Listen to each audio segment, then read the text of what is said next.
बेटी की सतरंगी शादी। मालिक, बहुत रात हो गई है।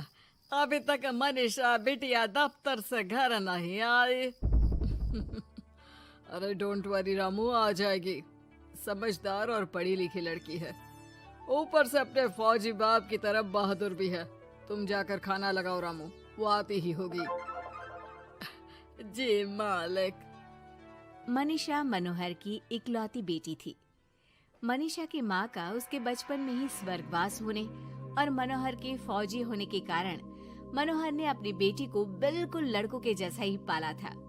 उस दिन देर रात को मनीषा का इंतजार करते हुए मनोहर और उसका नौकर रामू बात कर ही रहे थे कि मनीषा अपनी कार में ऑफिस से घर आती है। अरे रामू काका, बड़ी भूख लग रही है, जल्दी से खाना लगा दो। और कल मेरे कुछ खास क्लाइंट्स घर पर लंच के लिए भी आ रहे हैं, तो कुछ अच्छा सा बना देना। और बताओ मनीषा बेटा, ऑफिस का काम कैसा चल रहा है? एकदम जबरदस्त चल रहा है पापा। इनफैक्ट कल की प्रेजेंटेशन में तो मैंने 2 करोड़ की डील फाइनल कर दी और अगले हफ्ते हमारी कंपनी नया प्रोडक्ट लॉन्च करने वाली है। पता है पापा, मुझे इसका हेड बनाया जा रहा है। अरे वो ये हुई ना मेरी शेर बेटे वाली बात। वेरी गुड बेटा। रामू उस घर में पिछले 28 साल से नौकरी कर रहा था, तो वो घर के सदस्य जैसा ही था। रामू मनीषा को चिढ़ाते हुए कहता है, मनीषा बिटिया, आप कल बाजार से थोड़ी सब्जियां लेकर आओगी? कल तो आपके दफ्तर की छुट्टी भी है।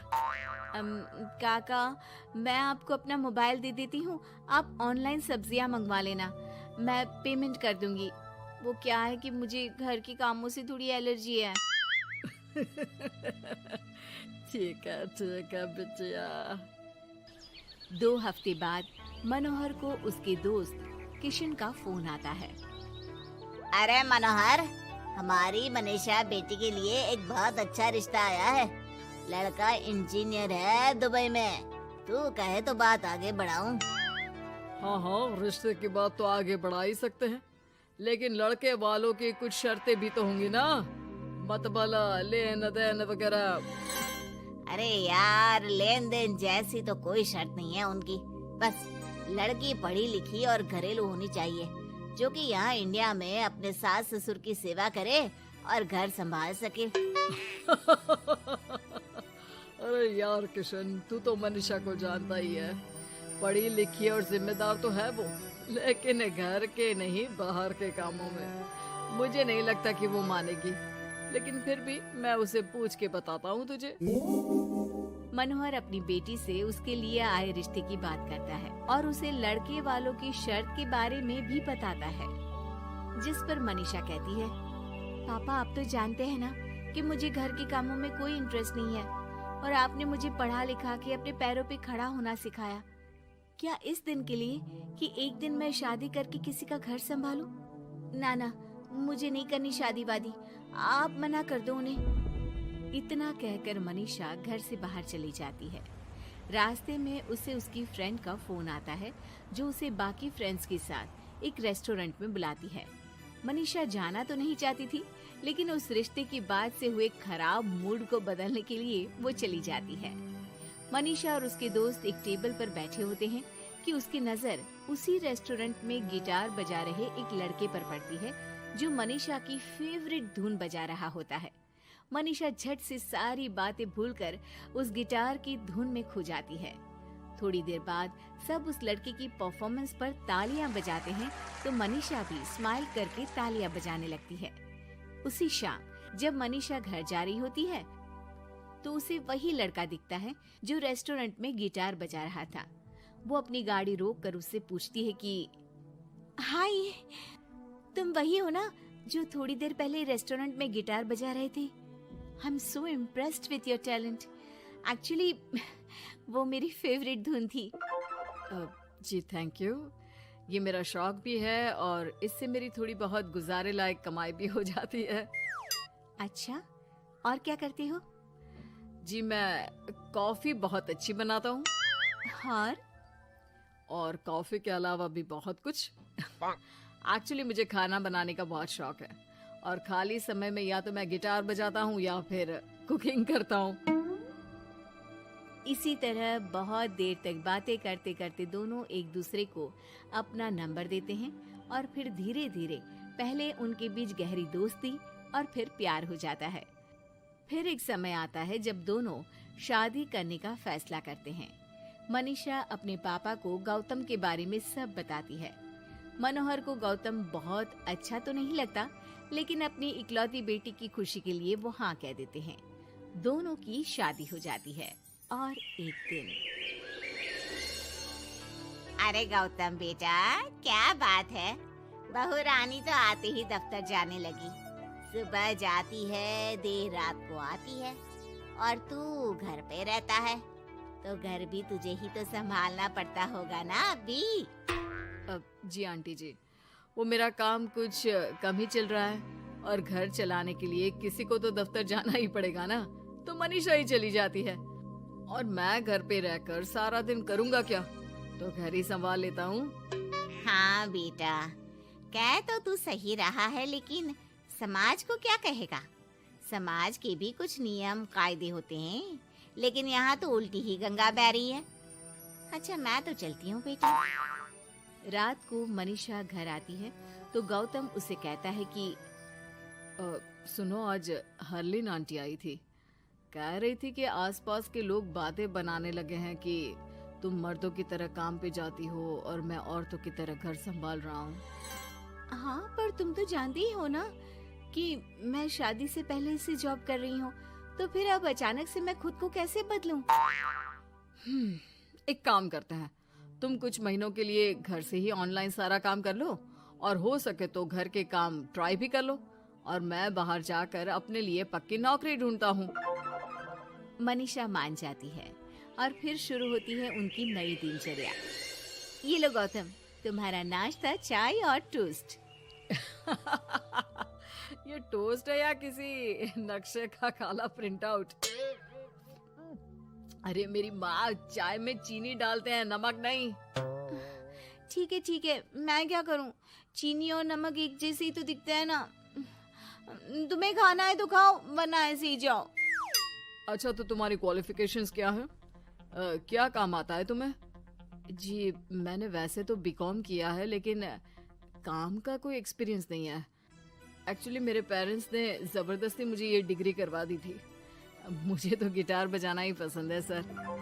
ठीक है मिस्टर गौतम, जब हमारी कंपनी को किसी गिटार परफॉर्मेंस की जरूरत होगी तब आपको बुला लिया जाएगा। फिलहाल के लिए आप जा सकते हैं। जॉब ना मिलने के दुख में मुख लटकाए गौतम घर आता है तो देखता है कि अरे ये क्या मनीषा, सारा घर बिखरा पड़ा है और ये किचन की ये हाल। अरे सब ठीक तो है ना? सब ठीक है गौतम, बस मुझे भूख लगी थी तो सोचा कुछ बना के खा लूं, लेकिन मुझे कोई सामान मिल ही नहीं रहा था और फिर पता चला कि गैस भी खत्म हो गई है और मुझे सिलेंडर बदलना नहीं आता। अच्छा, क्यों ना हम बाहर से ही खाना मंगवा ले? हाँ, अच्छा ये तो बताओ, तुम इतने उदास क्यों लग रहे हो? अरे क्या बताऊं, मुझे नौकरी नहीं मिली, लगता भी नहीं कि मिलेगी कभी। दोनों उदास होकर एक दूसरे की तरफ देखते हैं, फिर थोड़ी देर बाद हंस पड़ते हैं। मुझे लगता है हमें वही काम करना चाहिए जो हमें अच्छे से आता है। कल से मैं ही ऑफिस जाया करूंगी और मैं हमारा ये प्यारा सा घर संभालूंगा। बेटी के नखरे। महक और मोहन के घर काफी सालों बाद एक बेटी होती है। वो उसे देखकर काफी खुश रहते, उस बच्ची की छोटी सी छोटी चीजों का ख्याल रखते। अरे महक बेटा, चाहे लड़का हो या लड़की, इतनी आजादी नहीं देते, बच्चा बिगड़ जाता है। आपको पता ही क्या है सासू माँ, चुप रहिए। हम दोनों कमाते ही क्यों हैं? इन बच्चों के लिए ना। देखिए तो कैसे प्यारे प्यारे पैरों से चल रही है, कितनी प्यारी लग रही है। अब मैं क्या इसके पैर काट कर बेड पर बिठा दूं इसे? अरे मैंने ऐसा तो नहीं कहा, मेरे कहने का मतलब ये था कि बस करो ना माँ, क्या सारा दिन टोका चाकी करती रहती हो। अरे करने दो ना जो कर रही है। दोनों मियाँ बीवी अपने अपने काम में लग जाते हैं और सास मंदिर चली जाती है। लेकिन बेटी सौम्या घर में तेल का डिब्बा लेकर फैला देती है। घर को तो मैं पराठे की तरह सेक दूंगी। मैंने सारा तेल फैला दिया, अब मैं इसे सेक दूंगी। महक कमरे में आती है जहाँ सारे तरफ तेल ही तेल फैला हुआ होता है। अरे मोहन देखो तो, अपनी छोटी सी बच्ची की हरकत, पूरे घर में तेल फैला दिया। मोहन भी आकर हंसने लगता है। छोटी सी सौम्या को लगता ही नहीं कि उसने कोई गलत काम किया है। वो भी खुश हो जाती है। अब तो आए दिन वो कोई ना कोई नया नुकसान करती, कभी टूथपेस्ट गिरा देती तो कभी डिटर्जेंट। हालत ये थी कि घर का राशन किसी किसी महीने तो 2 बार भरना पड़ता। रोज ये कोई ना कोई नुकसान करके खड़ी होती है। अरे तो क्या हो गया माँ जी, बच्ची है, बच्चों वाले काम ही करेगी ना। आप बिना पता नहीं क्यों उसी के पीछे पड़ी होती हैं। धीरे धीरे सौम्या बड़ी होती है। एक दिन, माँ देखो दरवाजा खोलो, वो ऑनलाइन मैंने जीन्स मंगवाई थी, वो आई होगी। 3000 दे देना और पैकेट ले लेना। 3000? ऐसी कैसी जीन्स है बेटा, ये तो बहुत बड़ा अमाउंट है। माँ फालतू बात थोड़ा कम ही किया करो और जल्दी जाओ, वरना समझ लो खाना नहीं खाऊंगी मैं आज सारा दिन। सास वहीं खड़ी सब देख रही थी, लेकिन अब तो उन्होंने भी बोलना छोड़ दिया था। अब तो आए दिन सौम्या के खर्चे बढ़ते ही जा रहे थे। कभी महंगी ड्रेस तो कभी दोस्तों के साथ पार्टी। पैसे दे दो तो ठीक, ना दो तो घर में कलेश। ये सब तुम्हारे ही कारण हुआ है। देख रही हो कैसी हरकतें हो रही है इसकी। रात के 8 बज गए हैं लेकिन महारानी जी घर पर है ही नहीं। तभी सौम्या पड़ोस के लड़की के साथ वहाँ आती है। ओके बाय रोहन, कल फिर मिलेंगे, लव यू। ये क्या हरकत है सौम्या, आज तो तुमने हद ही पार कर दी। पापा कब से परेशान है। और ये लड़का कौन है? तभी पास खड़ी सास बोलती है, देखो महक, आज तक मैंने कहा नहीं था लेकिन मैं आज कहूंगी, क्योंकि ये मेरे घर का मामला है। मैं नहीं चाहती कि मेरे बेटे का खानदान खराब हो या फिर कोई हम लोगों के घर के लिए बात करे। जाओ इसे ऊपर कमरे में छोड़ाओ, इससे कल बात करेंगे। मॉम देखो ना दादी क्या बोल रही है, चुप कराओ ना इनको, जैसे हमेशा करा देती हो। महक को अपनी गलती का एहसास हो रहा था। वो चुपचाप खड़ी होती है। मोहन बेटी को अच्छे से कमरे में सुलाकर माँ के पास आता है। देखो ये लड़का ठीक नहीं है, अब तुम लोग इसकी शादी करवा दो, ससुराल वाले अपने आप देख लेंगे। शादी के बाद जिम्मेदारी पड़ेगी तो सब ठीक हो जाएगा। शादी अभी तो 25 की है ये। तो क्या 50 तक बैठाओगी? नहीं नहीं, ठीक कह रही है माँ, इसके लिए जल्दी से कोई लड़का देखता हूँ। अगले रोज सौम्या खाने के टेबल पर। मैं आप लोगों को बता देती हूँ, मैं रोहन से प्यार करती हूँ और उसी से शादी करूंगी। रोहन? वही ना सक्सेना का लड़का, वो सक्सेना जो पिछले महीने ही जेल से छूट कर आया है। वो जेल नहीं, काम के सिलसिले में अमेरिका गए थे। अच्छा, सक्सेना अमेरिका गया था तो क्या पैसा वैसा कमा कर नहीं आया? ये देख रही है ब्लाउज, उसकी बीवी ने सिला था मेरा। पैसे की कमी का रोना रो रही थी, पति को कोस रही थी कि जुआ खेलते पुलिस ने पकड़ा और लगी लगाई नौकरी भी छूट गई। दादी कुछ भी मत बोलो। मॉम, दादी को चुप कराओ ना। दादी जो बोल रही है ठीक बोल रही है। तेरे पापा ने तुझे देखने के लिए लड़के वालों को कल बुलाया है, समझी? अगली रोज लड़के वाले सौम्या को देखने आते हैं और उसकी शादी मयंक से हो जाती है। शादी के बाद सौम्या मायके आती है। वाह माँ, कितनी अच्छी शादी कराई है आप लोगों ने मेरी, लेकिन मुझे कुछ दिन और यहाँ रहना है। अरे बेटी, ये तेरा ही तो घर है, जितनी मर्जी रह। और क्या, दमाजी कैसे हैं? अरे वो मयंक नहीं आया, कल शादी, आज तो अकेले, सब ठीक तो है ना? महक एक बार फिर सास पर चढ़ बैठती है। अब बस करिए ना माँ जी, अब तो ज्यादा ही हो रहा है। माना आपकी कुछ बातें मैंने नहीं मानी, लेकिन अब ये मेरी बेटी मायके आई है तो क्या उसका मतलब यही कि वो लड़कर आई है? हाँ पीना। सौम्या दादी की तरफ देखकर मुस्कुरा देती है, जैसे उन्हें चिढ़ा रही हो। दादी, मैं लड़का नहीं बल्कि ये बता कर आई हूँ कि मुझे कुछ दिनों के लिए यहीं रहना है, माँ के पास। मेरा मन धीरे धीरे ही तो ससुराल में लगेगा। अब अगर आप बोलती हैं तो चली जाती हूँ मैं। अरे नहीं नहीं बेटी, ये मतलब नहीं था तेरी दादी के बोलने का। सौम्या कमरे में चली जाती है और अगले ही पल जींस टॉप पहनकर बाहर आती है। माँ, मैं ना अपनी सहेली के घर जा रही हूँ, आने में देर हो जाएगी, खाना मैं वहीं खा लूंगी। सौम्या सहेली के घर चली जाती है। अरे सौम्या ससुराल से आई है, कहीं दिखाई नहीं दे रही। वो सहेली के घर गई है, काफी दिनों बाद बच्ची का मन कर गया होगा। महक रहने दे, अब इतना हल्के में ना ले। लड़की अब किसी और की अमानत है, घर में इतनी देर से आएगी तो लोग क्या कहेंगे। और होता भी ऐसा ही है। दरवाजे में पुलिस आती है जिसके साथ सौम्या होती है। ये आपकी बेटी है? जी जी, लेकिन क्या हो गया? पापा, मैं और रीना घूम रहे थे तो रोहन वहाँ आ गया। उसने मेरे गहने खींचने की कोशिश की, जब मैंने नहीं दिया तो मुझे धक्का मारकर मेरे गहने ले लिए।